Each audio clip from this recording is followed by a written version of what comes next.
Bonjour, bienvenue dans ma bibliothèque. Nous sommes à Montréal le 27 novembre 2013.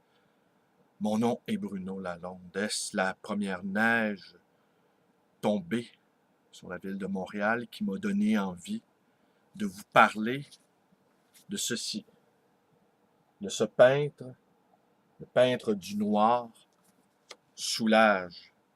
Mais encore une fois, je vais vous montrer quelque chose. Je vais m'approcher de l'écran. De toute façon, après, je vais numériser l'autographe et vous l'offrir sur Facebook. Alors, je ne sais pas si vous voyez bien. Et oui, un autographe de Pierre Soulages. J'enregistre en vitesse cette petite vidéo. Je m'en voudrais de manquer notre rendez-vous quotidien. Mais la parution de l'Escadron de la mort commence à soulever beaucoup de vagues. Je ne sais pas si vous avez vu l'entrevue qu'a donnée Jean-Claude Bernheim à Denis Lévesque sur LCN hier soir. Une bonne entrevue, selon moi. Mais j'irais dans la direction aussi que la criminalité a changé de visage. Il y a 20, 30 ans, c'était des pauvres qui commettaient des hold-up.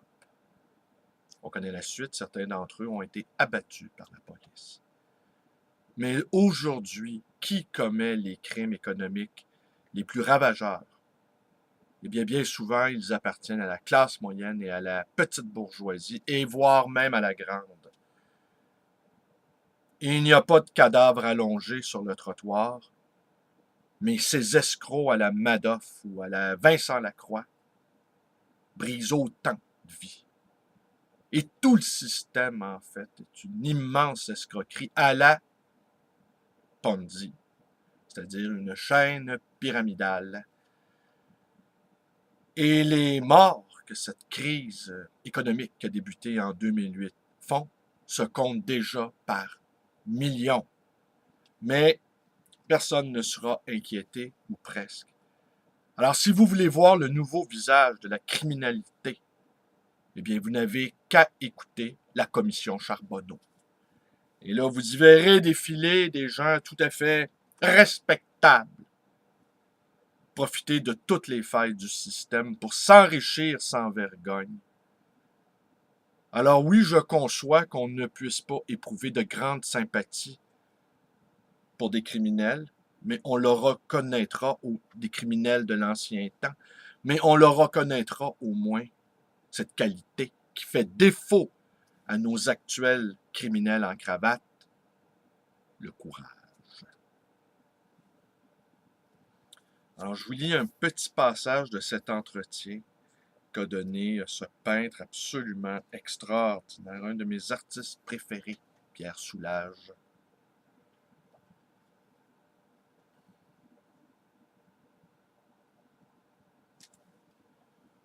Tout artiste s'imagine seul devant la toile. Certes, je sais bien et je répète que j'appartiens à une culture, à une société, à une époque, et que je suis aussi un individu avec ses particularités. Mais le cadre historique, comme la personnalité, ne sont que le terrain dont une œuvre est nourrie. Ils ne la déterminent pas. À la fois terrain dont l'œuvre est nourrie et limite à sa liberté. J'ai déjà répondu à cette question, je crois. Quand on parle de couleur, ça m'agace un peu. Dans la peinture, ce qui est important, ce sont les rapports, les relations. Avec du noir et du blanc, ou avec du noir seulement, nous venons d'en parler, on obtient un effet que, sans paradoxe, je qualifierais de coloré. Tout aussi coloré que lorsque l'on met un jaune près d'un violet. C'est un sentiment de couleur aussi fort, mais d'une autre nature que la couleur des fauves, par exemple.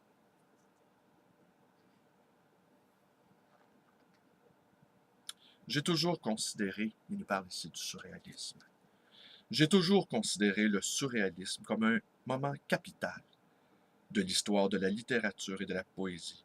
Mais je ne crois pas que ma peinture ait grand-chose à voir avec la technique de l'écriture automatique, expérimentée par les surréalistes, ainsi que d'autres techniques comme les coulures, les frottages. L'influence du surréalisme sur la peinture contemporaine est certaine, ne serait-ce qu'au niveau de tous ces procédés expérimentés. La coulure, par exemple, que les surréalistes utilisaient pour voir naître des apparitions, des images fantasmatiques, ont été reprises et systématisées, dripping, par beaucoup de peintres contemporains. Mais aucune technique n'est innocente. Et si Pollock, avec le driping, a été conduit à la fin de sa vie à retrouver la figuration, cela me paraît inclus dans la nature du procédé. Ce qui me touche et qui m'émeut et attise mon imagination, c'est la richesse enfouie dans le concret des choses, et de la chose peinture, bien entendu. Leur vérité, et non les ressemblances et l'imagerie qu'elles peuvent accepter. Je me souviens d'une verrière, à la gare de Lyon, réparée avec du goudron. C'était un peu après la guerre, à mon arrivée à Paris. Les coups de brosse gauche et rudimentaires des ouvriers qui l'avaient barbouillée me bouleversaient. Et je crois qu'inconsciemment, mes premières peintures, au brou de noix, ont été marquées par cette émotion, par cette peinture involontaire et anonyme. Une autre fois, je longeais les quais de la Seine, et il y avait sur le pont d'une péniche une hélice de bateau. Brusquement, je me suis mis à l'aimer. Je la préférais, et de loin, aux formes mathématiques que m'avaient évoqué des sculptures venues au salon des réalités nouvelles. Cette hélice, pour appartenir à un domaine voisin, me semblait toutefois être beaucoup plus riche qu'elle. J'y lisais ensemble les courbes de la dynamique des fluides, sa fonctionnalité, son histoire, sa beauté matérielle, la rouille, le goudron écaillé sur le pont. À ce moment, je me suis souvenu de la tache de goudron sur le mur de l'hôpital que je voyais de la fenêtre de la chambre où, enfant, je faisais mes devoirs. Ce que je fais, c'est-à-dire ma peinture, et moi qui l'ai fait, nous sommes bien réels, comme aussi le spectateur qui regarde sa peinture. Peindre tel que je peins m'enracine chaque fois davantage dans le monde que je vis.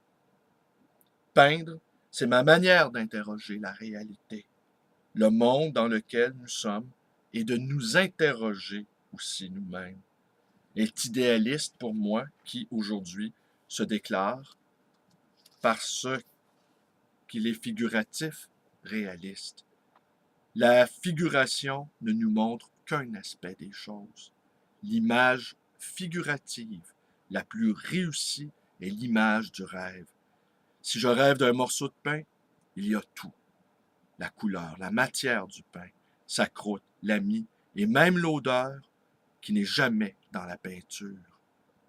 L'image du rêve n'est qu'une illusion, un fantasme, comme l'est l'image idéalisée dans la peinture figurative. Alors voilà. Ouais, pour qui sait voir, tout est matière à réflexion, à penser, à recréation du monde. Savoir voir. Tel est le vrai enjeu, finalement. Voir les choses du plus près possible. Ressentir les choses le plus vivement que l'on peut. Et se garder de toute hiérarchisation du savoir. Chaque être humain est un artiste. Et comme nous le rappelle Rancière, toutes les intelligences humaines se valent. Et ce n'est pas une fonction sociale ou un diplôme accroché à un mur ou pas de diplôme accroché à un mur qui détermine vraiment nos relations avec les autres. La nécessité, c'est d'être en relation avec le monde et les autres. À quoi bon créer, écrire, penser, si ce n'est pas pour être en relation avec le monde? Alors ce matin, eh bien, j'ai eu recours au noir de cet artiste majeur, selon moi, et selon bien d'autres, Pierre Soulages. La journée promet sans doute d'être turbulente avec ce livre, L'Escadron de la mort, qui commence à provoquer beaucoup de réactions.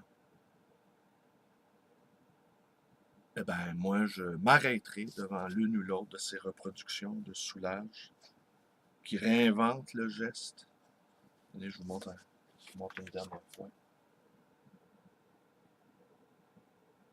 Et c'est dans ce noir-là le plus profond que nous retrouverons nos forces. C'est dans ce noir bleuté, moiré, d'où jaillira l'expression de notre vivacité, notre désir de vivre et de non pas broyer du noir, mais broyer le noir. Je vous remercie d'être avec moi. Portez-vous bien. Est-ce que je vous sers mon baratin habituel?